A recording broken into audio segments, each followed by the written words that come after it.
Hi students, जैसे कि आप लोगों ने ग्रिड बोर्ड पे देख ही लिया कि आज हम लोग किस पे बात करने वाले हैं, ग्रोथ पे। यानी कि लिविंग बीइंग्स के उस कैरेक्टरिस्टिक पे बात करने वाले हैं जो कि सभी लिविंग बीइंग्स में ज्यादातर दिखाई देता है। यानी कि जो भी लिविंग बीइंग्स है उसमें आपका क्या दिखाई देता है स्टूडेंट्स, तो आप कहते हैं कि ग्रोथ दिखाई देता है। लेकिन ये ग्रोथ दिखाई देने के बावजूद ये हमारा डिफाइनिंग प्रॉपर्टीज है उन लिविंग बीइंग्स के लिए कि नहीं है, इस पे आज हम लोग बात करने वाले हैं।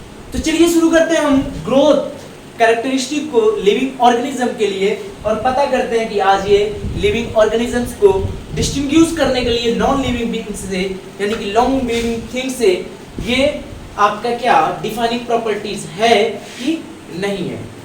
तो शुरू करने से पहले हम लोग स्टूडेंट्स क्या करते हैं, एक एग्जांपल लेते हैं और एक एग्जांपल में हम लोग लेते क्या है, एक लिविंग सेल को। क्या लेते हैं? एक लिविंग सेल को, यानी कि एग्जांपल्स हम ले रहे हैं सेल का। किसका ले रहे हैं स्टूडेंट्स? सेल का। और आप देखते हो क्या हो कि एक लिविंग सेल में अगर हम लोग बात करें कि वो कोई लिविंग सेल है, एक कोई लिविंग सेल है जिसका क्या है, ये न्यूक्लियस है और ये इसका क्या है, साइटोप्लाज्म है और ये क्या है, सेल है। ये इसका क्या है, न्यूक्लियस है। ठीक है स्टूडेंट्स, और ये इसका साइटोप्लाज्म है। ठीक है, तो आप देखते हो स्टूडेंट्स कि किसी एक सेल में अगर ग्रोथ की अगर हम लोग बात करते हैं तो इसमें ग्रोथ कैसे होता है। आप देखते क्या हो कि इसके साइटोप्लाज्म में यानी कि सेल के अंदर जो है क्या होते हैं, कंपोनेंट बनते रहते हैं। क्या रहते हैं? कंपोनेंट बनते हैं और कंपोनेंट बनने की वजह से क्या होता है, सेल में इंक्रीजमेंट आती है, सेल की साइज में इंक्रीज होता है और ये सेल्स क्या होते हैं, थोड़े से साइज में बड़े हो जाते हैं। यानी कि सेल्स की जो साइज होती है वो क्या कर जाती है, इंक्रीज कर जाती है इसके न्यूक्लियस के साथ। लेकिन इनकी न्यूक्लियस में भी इंक्रीजमेंट थोड़ी बहुत आती है, क्योंकि आपको पता है कि इसी न्यूक्लियस में इन सेल्स की क्या होती है, पूरी जेनेटिक मटेरियल होती है, पड़ी होती है। लेकिन आपको मैं सिर्फ ये बताना चाह रहा हूँ कि यहाँ पे जो सेल आपको दिखा है, इन सेल में आपको कहाँ पे ग्रोथ हुआ है, तो हम कहते हैं कि इनसाइड ग्रोथ हो रहा है। कहाँ हो रहा है? इनसाइड ग्रोथ दिखा। और इनसाइड ग्रोथ होने की बाद हमने देखा क्या कि इसके सेल की साइज बढ़ी। सेल के साइज में क्या हुआ, इंक्रीजमेंट हुआ, यानी कि सेल की साइज बढ़ी।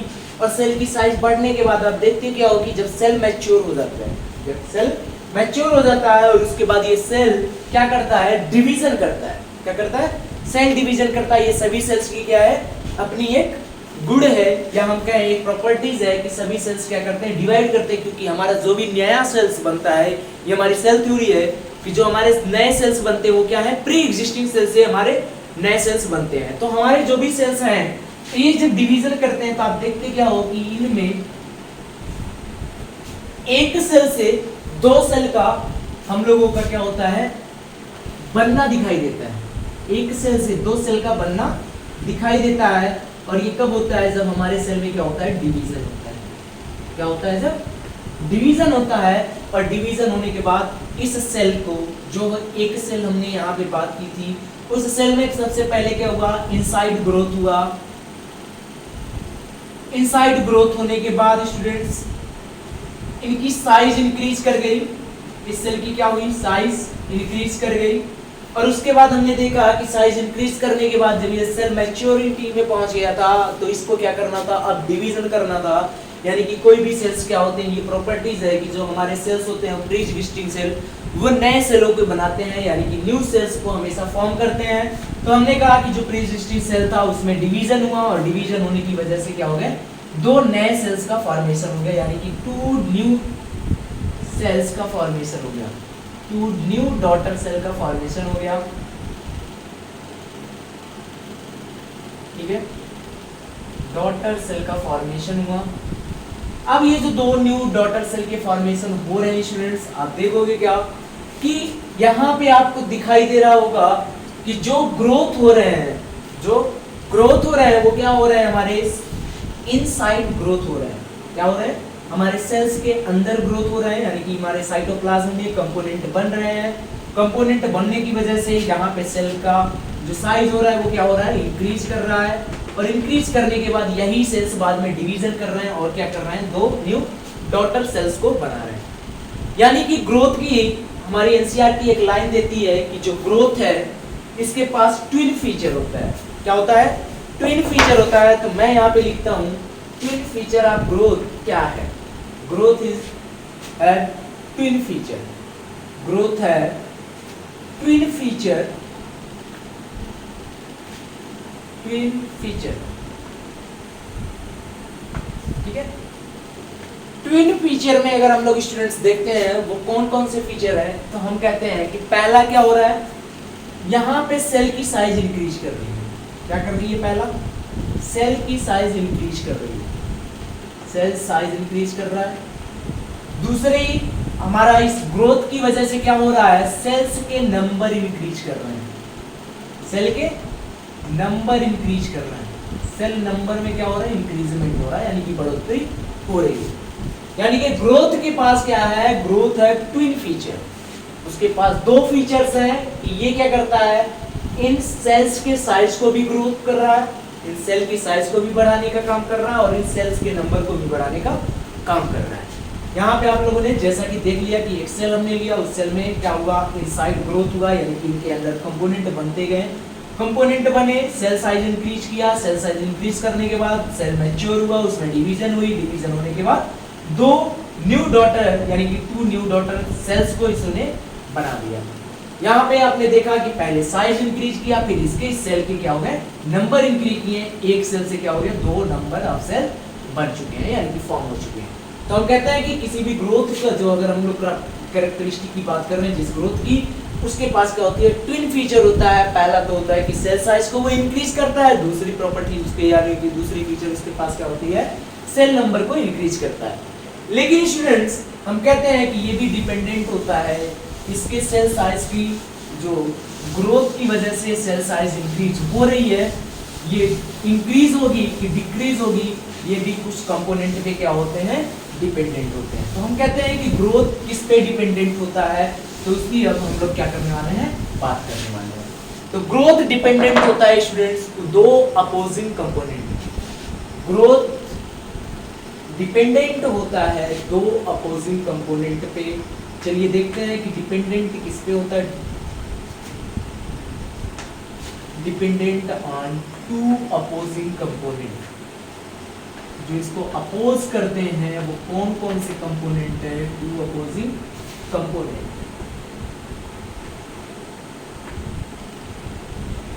ये दो अपोजिंग कंपोनेंट स्टूडेंट्स आप लोगों ने पहले वाले लेक्चर में जान चुके हैं। ये दो अपोजिंग कंपोनेंट आपके स्टूडेंट्स कुछ नहीं है, मेटाबॉलिज्म का जो दो कंपोनेंट आप लोगों ने पढ़ा था, एनाबॉलिज्म और कैटाबॉलिज्म, यही वे दो कंपोनेंट होते हैं जो क्या होते हैं, ग्रोथ को डिपेंडेंसी, ग्रोथ इस पे डिपेंडेंट होता है कि किसी भी सेल में ग्रोथ होगा कि नहीं होगा। यानी कि ग्रोथ कैरेक्टरिस्टिक अगर हम लोग देखते हैं किसी भी लिविंग ऑर्गेनिजम्स का या किसी भी लिविंग सेल्स का, तो वो डिपेंडेंट होते हैं दो अपोजिंग कंपोनेंट पे। पहला हमारा होता है एनाबॉलिज्म, दूसरा हमारा होता है स्टूडेंट्स कैटाबॉलिज्म। कैटाबॉलिज्म, आपको पता है स्टूडेंट्स कि एनाबॉलिज्म में हम लोगों ने देखा है क्या होता है कि यहाँ पे बिल्डिंग अप मटेरियल्स होते हैं, यहाँ पे क्या होते हैं, बिल्डिंग अप होता है रिएक्शन का, यहाँ पे क्या होते थे, बिल्डिंग अप रिएक्शन होते थे। और कैटाबॉलिज्म में हमने देखा था कि ब्रेकडाउन ऑफ रिएक्शन होता है। क्या होता था, breakdown of reaction, breakdown of reaction. यानी कि हम लोगों ने यहाँ पे देखा था कि एनाबॉलिज्म में दो कंपोनेंट मिलकर A प्लस B एक नए C कंपोनेंट को बनाते हैं, और यहाँ पे उस C बने हुए कंपोनेंट से क्या होता है, ब्रेकडाउन होके A प्लस B बनता है। यहाँ पे हमने क्या देखा था, कैटाबॉलिज्म में हमने देखा था कि जो C कंपोनेंट है यही क्या हो जाती है, ब्रेकडाउन होती है और बनाती क्या है, A प्लस B कंपोनेंट को, यानी कि A और प्लस B सबस्टेंसेस को। तो हम लोगों ने देखा था कि एनाबॉलिज्म में क्या था, बिल्डिंग अप रिएक्शन थी, कैटाबॉलिज्म में क्या था, ब्रेकडाउन रिएक्शन था। और इसकी वजह से हम लोग देखेंगे कि एनाबॉलिज्म और कैटाबॉलिज्म की रेशियो की वजह से हमारा ग्रोथ पे क्या फर्क पड़ने वाला है या हमारे ग्रोथ में क्या चेंजेस दिखने वाले हैं, ये हमारा ग्रोथ इन दो कंपोनेंट पे कैसे डिपेंड करता है, वो सारी चीजें भी हम लोग आगे देखने वाले हैं कि ग्रोथ हमारा जो डिपेंडेंसी दिखा रहा है किस पे, एनाबॉलिज्म और कैटाबॉलिज्म वाले दोनों कंपोनेंट्स पे मेटाबॉलिज्म के, ये कैसे दिखाता है। तो हम स्टूडेंट्स बात करते हैं कि अगर एनाबॉलिज्म और कैटाबॉलिज्म, यहाँ पे स्टूडेंट्स एनाबॉलिज्म और कैटाबॉलिज्म की अगर हम लोग बात कर रहे हैं तो मैं कहता हूं कि एक सेल को लीजिए आप, एग्जांपल वही रहेगा हमारा, एक सेल ही रहेगा। एक सेल में अगर एनाबॉलिज्म और क्या है आपका कैटाबॉलिज्म,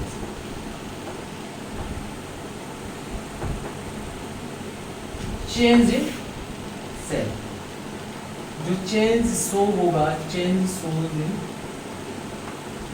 द सेल, इसकी अगर हम लोग बात करें, देखिए चलते हैं कि ग्रोथ चेंज कैसे होता है किसी एक सेल्स का इस एनाबॉलिज्म और कैटाबॉलिज्म की वजह से। देखिए स्टूडेंट्स, अगर किसी सेल में एनाबॉलिज्म की प्रोसेस ज्यादा होती है एज कंपेयर टू कैटाबॉलिज्म, कहने का मतलब ये है कि एनाबॉलिज्म क्रॉस जो है ये मोर देन है, क्या है, मोर देन है किसके, कैटाबॉलिज्म, क्या है, मोर देन है किसके, कैटाबॉलिज्म के। तो आप क्या देखोगे कि जो सेल है इस सेल के अंदर क्या है, कंपोनेंट की बनने की रिएक्शन यानी कि बिल्डिंग अप रिएक्शन ज्यादा हो रहे हैं, ब्रेक डाउन ऑफ रिएक्शन कम हो रहे हैं। तो इस सेल में आप बताइए बनने वाले कंपोनेंट का काम ज्यादा हो रहा है और इसको जो बने हुए कंपोनेंट है उनको तोड़ने का काम कम हो रहा है। तो आप बताइए इस सेल में चेंजिंग क्या होगी, यानी कि इस सेल में ग्रोथ होगा कि नहीं होगा। तो हम कहेंगे क्योंकि यहाँ पे बनने वाला ज्यादा है, यानी कि इस सेल के अंदर इनसाइड में कंपोनेंट बनते जाएंगे लेकिन उतने ब्रेक डाउन नहीं होंगे, इतने खत्म नहीं होंगे। तो हम कहेंगे कि इस सेल में इन दोनों का अगर इस तरह से कॉम्बिनेशन है कि एनाबॉलिज्म प्रोसेस मोर देन है कि as a compare to catabolism, तो हमारे जो सेल्स होंगे उनकी साइज में इंक्रीजमेंट आएगी, उसमें जो ग्रोथ होगा वो क्या होगा, इंक्रीज करेगा, cell growth increases.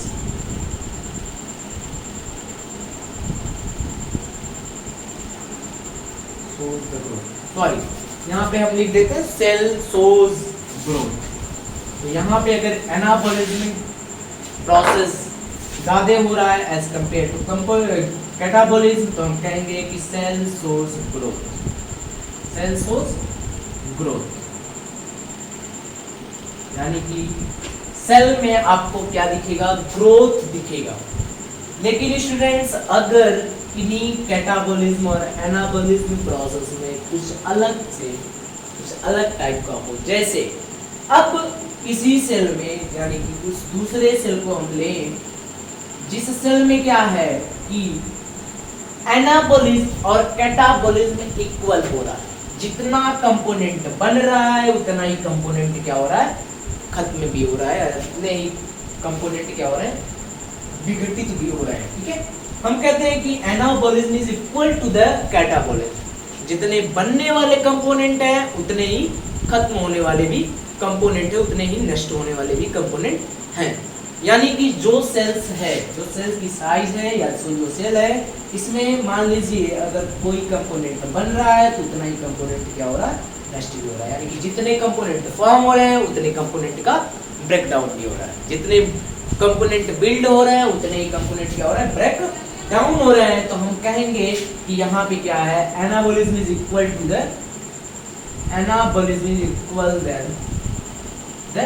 Catabolism is equal to the catabolism anabolism is equal to the catabolism अगर है तो आप बताइए इस सेल में क्या शो होगा, इस सेल में ग्रोथ शो होगा कि नहीं होगा। अगर नहीं होगा तो यहाँ पे क्या होगा, यहाँ पे हम कहेंगे कि इस सेल में ना तो ग्रोथ शो होगा ना तो डी ग्रोथ शो होगा, यानी कि cells does not show any changes, does not shows any changes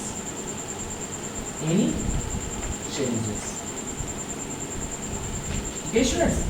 अब देखिए स्टूडेंट्स, तीसरी जो चीजें हो सकती हैं इनमें वो क्या हो सकती है, इस दोनों कंपोनेंट की वजह से। देखिए इन दोनों कंपोनेंट में ये हो सकता है कि कोई सेल है उसमें एनाबॉलिज्म प्रोसेस लेस देन है एज कंपेयर टू कैटाबॉलिज्म। क्या है, एनाबॉलिज्म इज लेस देन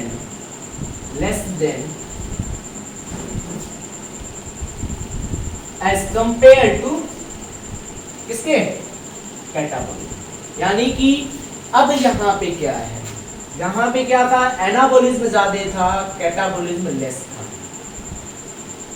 ठीक है, यहाँ पे क्या है कि एनाबॉलिज्म लेस देन है और यहाँ पे कैटाबॉलिज्म क्या है, मोर है। तो आप बताइए किसी एक ऐसे सेल्स में अगर ये स्थिति दिख जाए कि वहां पे जो बिल्डिंग अप कंपोनेंट है वो कम हो रहे हैं, यानी कि इनके सेल्स के अंदर बनने वाले कंपोनेंट का जो प्रोसेस हो रहा है वो कम हो रहा है, लेकिन इनके अंदर जो बने हुए कंपोनेंट हैं उनका ब्रेकडाउन होने का प्रोसेस जो है वो क्या हो रहा है, ज्यादा तेजी से हो रहा है। क्या हो रहा है, ज्यादा तेजी से हो रहा है। तो आप बताइए इस सेल्स में आपको क्या दिखेगा, आप देखेंगे कि जितना आपका कंपोनेंट बन नहीं रहा है उससे ज्यादा के कंपोनेंट इसके क्या हो जा रहा है, ब्रेकडाउन हो रहा है, यानी कि उससे ज्यादा के कंपोनेंट इसके अंदर के क्या हो जा रहा है, नष्ट हो जा रहे हैं। तो आपको यहाँ पे दिखेगा कि ये जो सेल्स है इस सेल्स में आपको डी ग्रोथ दिखने को मिल जाएगी, यानी कि ये सेल क्या करेगा, डी ग्रोथ शो करेगा। और हम लिखेंगे यहाँ पे कि इस वाले सिचुएशन में, ऐसी सिचुएशन में सेल्स क्या शो करेगा, तो हम कहेंगे सेल शो करेगा डी ग्रोथ। तो यहाँ पे लिख देते हैं सीधा, cell shows degrowth, cell shows degrowth. ठीक है स्टूडेंट्स, यानी कि आपने देखा कि किसी भी सेल्स में, किसी भी लिविंग बीइंग्स में जो भी ग्रोथ हो रहे हैं, वो किस पे डिपेंडेंट है, ये दो कंपोनेंट पे डिपेंडेंट है, एक एनाबॉलिज्म और एक कैटाबॉलिज्म। और ये एनाबॉलिज्म और कैटाबॉलिज्म ये किसके कंपोनेंट है, आपको पता है, आपके मेटाबॉलिज्म के कंपोनेंट है। यानी कि अगर सिचुएशन ऐसी होती है कि किसी सेल्स के अंदर एनाबॉलिज्म का प्रोसेस ज्यादा हो रहा है एज कंपेयर टू किसके, कैटाबॉलिज्म से, यानी कि बिल्डिंग अप कंपोनेंट ज्यादा बन रहे हैं वहां पे कंपोनेंट, और वहां पे उनको नष्ट करने वाला जो प्रोसेस है वो बड़े तेजी से नहीं हो रहा है, बड़े स्लो मोशन में हो रहा है। तो वहां पे हम देखेंगे कि कंपोनेंट क्या हो रहे हैं, बन रहे हैं, जितने बन रहे हैं, मान लीजिए 5 बन रहे हैं तो 2 अगर नष्ट हो जा रहे हैं तो तब भी बच रहा है कितना, 3। अब उस 3 से 9 बन रहे हैं तो फिर 3 उसमें से घटा दीजिए, अभी 6 बचे। यानी कि तो वहां पे क्या हो रहा है कि सेल शोज ग्रोथ, वहां पे सेल्स में आपको क्या देखने को मिलेगा कि जो सेल होंगे उनकी साइज में इंक्रीजमेंट आएगी, सेल ग्रोथ शो करेगा।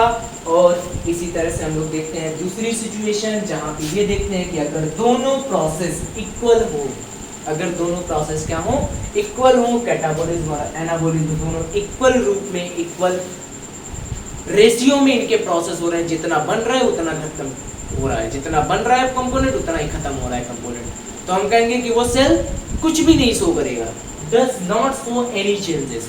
जितना सेल के पहले आपने जो सेल को लिया था उसमें जितना बना रहे हो उतना ही क्या कर दे रहे हो, खत्म कर दे रहे हो। तो जितना उसका पहले था उतना ही आपको कई सारे प्रोसेस होने के बाद, यानी कि कई समय के बाद भी आपको वही दिखाई देगा। तो वहां पे cell does not show any change हम कह सकते हैं कि वो सेल्स कोई भी चेंजेस आपको दिखाएगा नहीं, अगर एनाबॉलिज्म और कैटाबॉलिज्म दोनों इक्वल रूप में यानी कि इक्वल रेशियो में हो रहे होंगे। तीसरी चीज हम लोग देखते हैं स्टूडेंट्स की, अगर anabolism is less then catabolism यानी कि लेस देन होगा, एनाबॉलिज्म बनने वाली प्रोसेस कमजोर होगी, बनने वाली प्रोसेस यानी कि जो प्रक्रिया होगी वो धीमी होगी एज कंपेयर टू कैटाबॉलिज्म यानी कि उसको नष्ट करने वाले प्रक्रिया से। तो हम कहेंगे कि इसमें क्या होगा कि यहाँ पे कंपोनेंट का जो टूटना है या कंपोनेंट का जो नष्ट होना है वो ज़्यादा दिखाई देगा, क्योंकि यहाँ पे एनाबॉलिज्म प्रोसेस वहाँ पे कंपोनेंट ज़्यादा बन नहीं पाएंगे। पता चला कि हम 2 कंपोनेंट बना रहे हैं, बाकी के हमारे वहाँ पे 5 कंपोनेंट का क्या हो जा रहा है, नष्ट हो जा रहे हैं, हमारे 5 कंपोनेंट क्या हो जा रहे हैं, ब्रेक डाउन हो रहे हैं। तो हम 2 कंपोनेंट जो बना रहे हैं वो तो यहाँ पे हमारे ब्रेक डाउन तो हो ही रहे हैं, लेकिन साथ में जो हमारे सेल्स में पहले से प्रेजेंट हमारे 3 और कंपोनेंट थे उनको भी ये क्या कर रहा है, कैटाबॉलिज्म प्रोसेस नष्ट कर रहा है यानी कि ब्रेक डाउन का कर दे रहा है। और जिसकी वजह से क्या होगा कि ये सेल्स में हमें डी ग्रोथ होगा, यानी कि उसमें हम देखेंगे कि ये सेल्स जो होंगी वो सिकुड़ जाएंगी, और सिकुड़ने की वजह से आप देखोगे कि वो सेल्स क्या हो जाएगी, एक समय ऐसा आएगा कि वो सेल्स जो होंगी वो डेड कर जाएंगी। ठीक है स्टूडेंट्स, तो हमने ये देखा कि जो ग्रोथ है उसके पास 2 ट्विन फीचर होते हैं। पहली ये फीचर होती है कि ये लिविंग सेल्स के साइज को इंक्रीज करता है, दूसरी ये फीचर होती है कि ये लिविंग सेल्स के नंबर्स को भी इंक्रीज करता है। दूसरी चीजें हमने ये देखी कि जो सेल ग्रोथ कैरेक्टरिस्टिक है ये डिपेंडेंट होता है किस पे, जो अपोजिंग कंपोनेंट पे, पहला एनाबॉलिज्म और कैटाबॉलिज्म। और उसको हम लोगों ने देखा कि इनके 3 सिचुएशन को हम लोगों ने पूरी तरह से देखी, और उनके सिचुएशन को एक एक करके हम लोगों ने डिटेल में देखा कि कैसे सिचुएशन पे कैसे सेल्स हमारे शो करेंगे अपने ग्रोथ को। ठीक है स्टूडेंट्स, तो चलिए शुरू करते हैं और आगे बढ़ते हैं हम और बात करते हैं कि अभी तक हम लोगों ने ग्रोथ किस पे देखा, लिविंग सेल्स में देखा। किसमें देखा, लिविंग सेल्स में देखा। अब बात करते हैं स्टूडेंट्स हम लोग growth in non living things. क्या नॉन लिविंग थिंग्स में भी ग्रोथ तो होता है कि नहीं होता है? तो हम अगर बात करते हैं नॉन लिविंग थिंग्स की ग्रोथ उसमें दिखाई देता है कि नहीं। अभी तक हम लोगों ने जो ग्रोथ देखा इन लिविंग सेल देखा, अब हम लोग बात करने वाले हैं नॉन लिविंग थिंग्स, यानी कि growth in non living, growth in non living, non living things. ठीक है, देखिए स्टूडेंट्स, नॉन लिविंग थिंग्स में ग्रोथ होता है, लेकिन कैसे होता है? आप देखते क्या हो कि आपकी मदर या आपकी मम्मी जो है, आपकी जो मम्मी है, आपकी जो मदर है, आपकी जो मदर है, ये स्टूडेंट्स जो आपकी मदर है,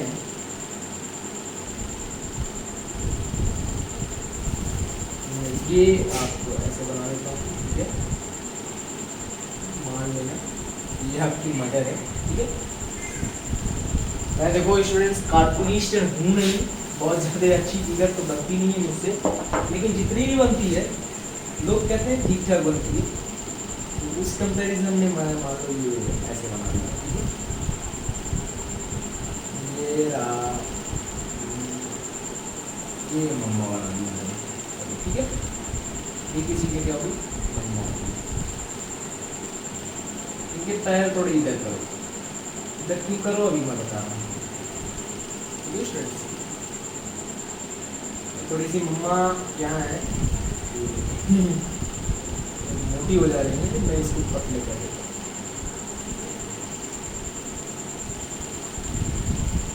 तो मम्मा का क्या काम होता है? मम्मा का काम क्या होता है स्टूडेंट्स कि सुबह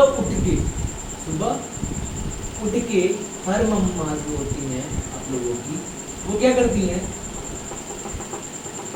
कूड़े का एक झोला लेती है।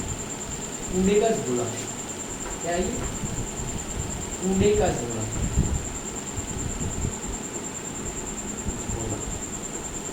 ठीक है। और आप देखते हुए हो जो गार्बेज है, यानी कि जो कूड़ा है, जो करकट है, ये गार्बेज बैग को लेके ये यहाँ से अपने घर से आती है, और कहीं पे आके क्या करती है, एक ऐसे स्थान पे उस कूड़े को डाल देती है। डाल दिया, ये फर्स्ट डे हुआ। ये कितने दिन पहले दिन, ये मान लो कि किसी एक दिन ऐसा चूज किया और वहां पे जाके अपने घर का जितना भी कूड़ा था वो ले जाके वहां पे डाल दिया। आपकी मम्मा ने ऐसा किया मान लीजिए, ठीक है। अब देखिए यही चीज फर्स्ट डे हुआ, सेकेंड डे भी इन्होंने किया, थर्ड डे भी किया, फोर्थ डे भी किया, फिफ्थ डे भी किया। आप देखोगे कि इसी तरह से वो रोज वहीं पे एक ही जगह पे ले जाके कूड़े को डाल रही है। फर्स्ट डे सेकेंड डे भी इसी कूड़े को यहीं पे लाके डाल दी। चलो थोड़ा सा कलर मैं चेंज कर देता हूं हर एक का, तो आपको पता चलता रहेगा कि इसमें हो क्या रहा है, ठीक है। पहले डे में कूड़ा का जो ऊंचाई थी, जो हाइट थी, वो ये थी फर्स्ट डे। सेकेंड डे में कूड़े की हाइट थोड़ी सी और बढ़ी, ये सेकेंड डे का है। थर्ड डे में फिर मम्मा ने वही काम किया, उसी अपने घर के जितने भी कूड़े करकट थे फिर वही पिला के क्या कर दिया, डाल दिया। यानी कि थर्ड डे में भी इस कूड़े की हाइट बढ़ी, इस कूड़े की हाइट बढ़ी। फोर्थ डे में भी मम्मा ने वही काम किया, फिर कूड़ा लेके आई और उसी जगह पे फिर क्या कर दिया, डाल दिया और उसी कूड़े के ऊपर डाल दिया। और फिर हमने क्या देखा कि जो फिफ्थ डे फोर्थ डे था, उस डे भी इस कूड़े के ढेर की जो साइज थी वो क्या हुई, बढ़ी। फिर हमने देखा क्या कि फिफ्थ डे में भी मम्मा ने वही काम किया और फिर कूड़े को ला के वहां पे डाल दिया, ठीक है स्टूडेंट।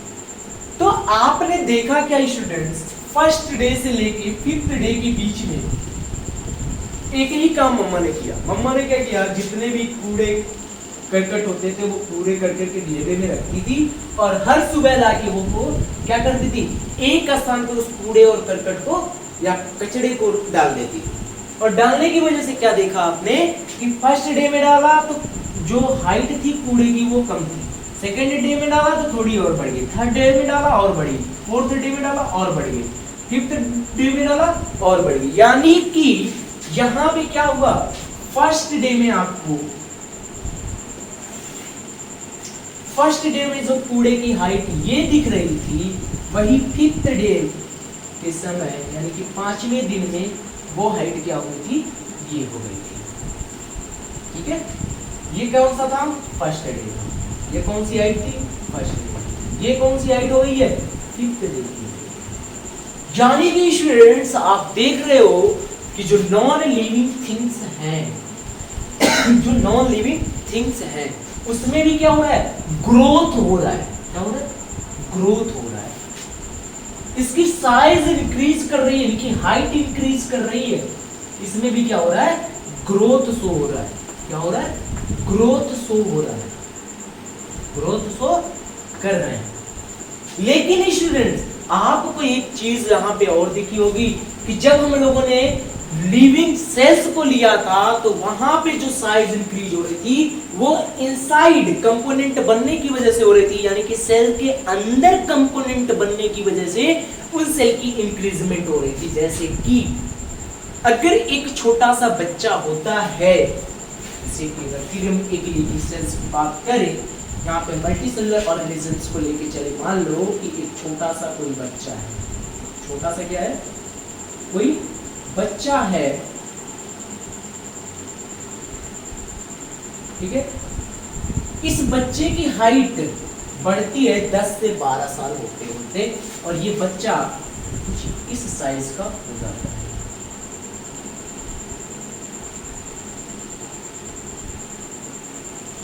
यानी कि एक बच्चे की हाइट क्या हो रही है, इंक्रीज कर रही है, ठीक है। एक बच्चे की साइज क्या हो रही है, इंक्रीज कर रही है।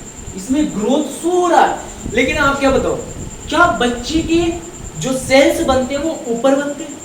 ऐसा नहीं होता है। बच्चे के अंदर क्या हो रहा है, उसके इनसाइड, उनके अंदर से ही उनकी ग्रोथ हो रही है। लेकिन यहाँ पे कूड़े का क्या हो रहा है, कूड़े की हाइट जो बढ़ रही है वो क्या हो रही है, उसके ऊपर से हम लोग क्या कर रहे हैं, और कूड़ा ला के रख रहे हैं, और कूड़ा और कूड़ा और कूड़ा।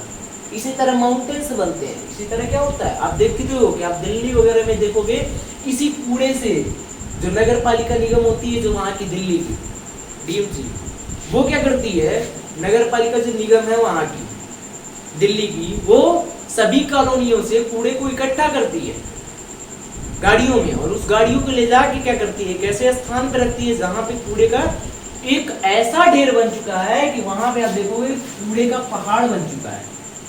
वहां पे कई ऐसे स्थान है तुगलकाबाद वगैरह में कि वहां पे कूड़े से पूरा पहाड़ बन चुका है। अगर आप कभी जाइएगा दिल्ली में तो तुगलकाबाद की तरफ अगर आप जाइएगा, और कई सारे ऐसे मतलब जगह हैं जहां पे आप देखोगे कि पूरे दिल्ली में कूड़े का ढेर बन चुका है, और वो ढेर पहाड़ों के रूप में आपको सब नजर आएंगे। तो हमने क्या कहा कि यहाँ पे जो नॉन लिविंग थिंग्स में जो ग्रोथ हो रही है, वो कैसी ग्रोथ हो रही है, ऊपर से हो रही है, ऊपर से। और ऊपर से होने वाले ग्रोथ को हम लोग क्या कहते हैं, एक्सट्रिंसिक ग्रोथ। क्या कहते हैं, extrinsic growth. Extrinsic growth,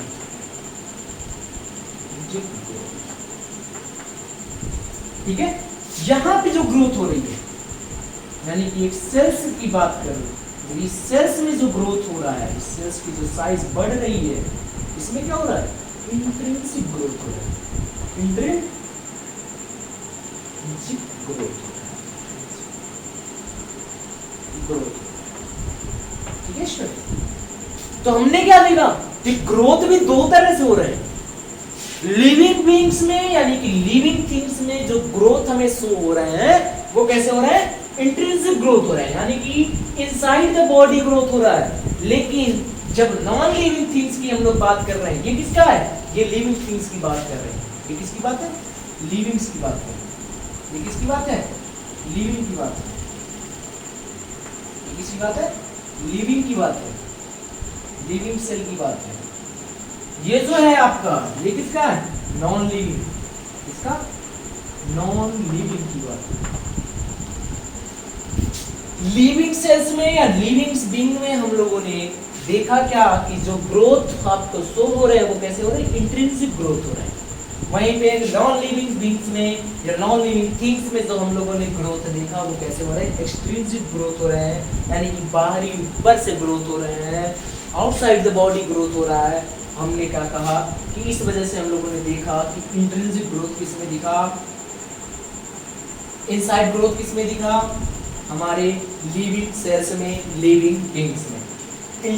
extrinsic, intrinsic तो उसमें दिख गया, एक्सट्रिंसिक किसमें दिखा, तो हमने कहा नॉन लिविंग थिंग्स में दिखा। जैसे कि हमारे में हमने देखा गार्बेज को डालते गए कूड़े करकट को डालते गए, और कूड़े करकट का जो 5वीं दिन क्या हो गया, हाइट बढ़ गया, ग्रोथ हो गई। लेकिन यहाँ पे जो ग्रोथ हुआ था वो कौन सा ग्रोथ था, एक्सट्रिंसिक ग्रोथ था। तो स्टूडेंट्स, हम लोग ये बात करते हैं कि अब बताइए कि जो ग्रोथ है, अब जो ग्रोथ है ये तो आपको दोनों में शो हो रहा है, दोनों में शो हो रहा है। आपको लिविंग बीइंग्स में भी ग्रोथ शो हो रहा है, नॉन लिविंग थिंग्स में भी ग्रोथ शो हो रहा है। तो क्या हम लोग ग्रोथ को कभी भी डिफाइनिंग प्रॉपर्टीज मान सकते हैं किसी लिविंग बीइंग्स के लिए? तो आप कहोगे नहीं सर, क्योंकि इसके लिए क्राइटेरिया थे कि किसी भी डिफाइनिंग प्रॉपर्टीज को हम लोग तब मानते हैं जब वो डिफाइनिंग प्रॉपर्टीज बिना एक्सेप्शन के सभी लिविंग बीइंग्स में दिखे। वो तो मान लीजिए यहाँ पे दिख रही है कि ग्रोथ जो है ये सभी लिविंग बीइंग्स में आपको दिखती है, ठीक है। लेकिन दूसरी जो हमारी क्राइटेरिया थी जो ये फुलफिल नहीं कर रहा है, वो क्या थी कि वो किसी भी नॉन लिविंग थिंग्स में नहीं दिखना चाहिए। वो प्रॉपर्टीज किसी भी नॉन लिविंग थिंग्स में नहीं दिखनी चाहिए, जो कि हम लोग देख रहे हैं कि यहाँ पे नॉन लिविंग थिंग्स में भी ग्रोथ की प्रॉपर्टीज शो हो रही है। तो इस वजह से हम लोग कह सकते हैं कि growth is not a defining properties, growth is not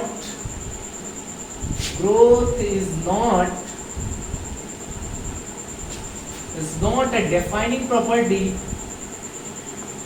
is not a defining property, is or criteria, या हम कह सकते हैं कैरेक्टरिस्टिक, सॉरी डिफाइनिंग प्रॉपर्टी और defining character sticks for living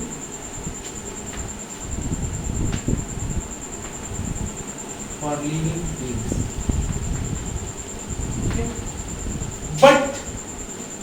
but students आप लोग ये देख रहे हो कि जो नॉन लिविंग थिंग्स हैं, जो नॉन लिविंग थिंग्स हैं या नॉन लिविंग बीइंग्स हैं, जो भी है, इनमें आपको कहीं पे जो ग्रोथ है वो इंट्रिंसिक नहीं दिखेगा।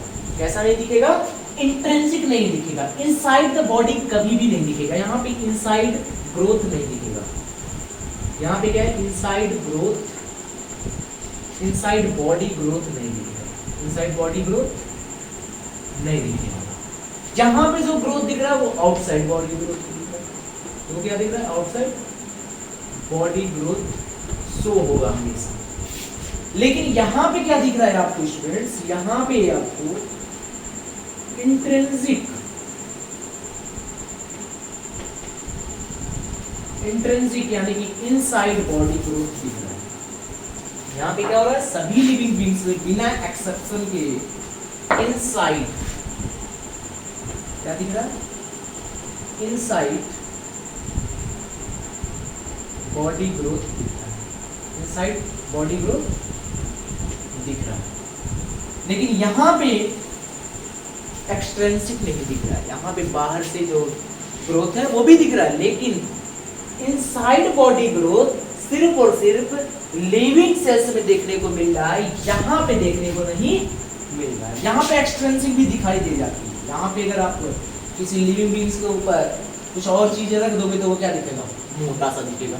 स्वेटर वेटर पहन लो, अरे भैया ठंडी में स्वेटर पहन लो, मोटे नहीं दिखोगे। इसी बात करते हो स्टूडेंट। तो हम कहते हैं कि यहाँ पे एक्सट्रिंसिक ग्रोथ भी दिखाई दे जाता है, सिक ग्रोथ भी दिखाई दे जाता है, यानी कि आउटसाइड बॉडी ग्रोथ भी यहाँ पे देखने को मिल जाती है। देखिए स्टूडेंट्स, वहां पे हम लोग एक्सटेंसिव ग्रोथ जो देखोगे वो क्या देखोगे कि आप नॉन लिविंग थिंग्स को आप ही आउटसाइड में रखोगे तभी आपकी बॉडी ग्रोथ दिखाई देगी। तो हम यहाँ पे क्या कर रहे हैं? यहाँ पे इनसाइड बॉडी ग्रोथ हमें सभी लिविंग बीइंग्स में बिना कोई एक्सेप्शन के दिखती है।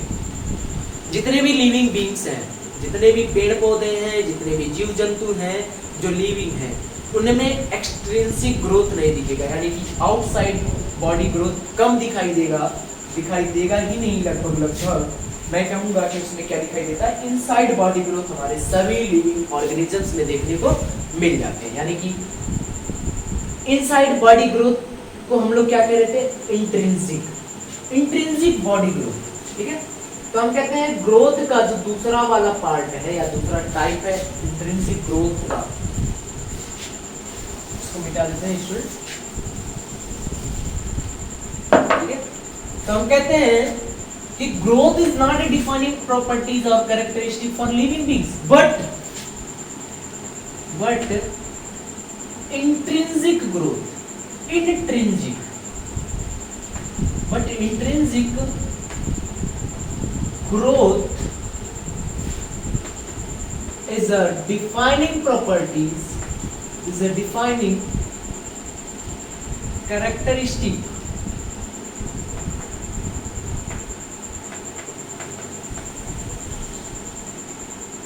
for living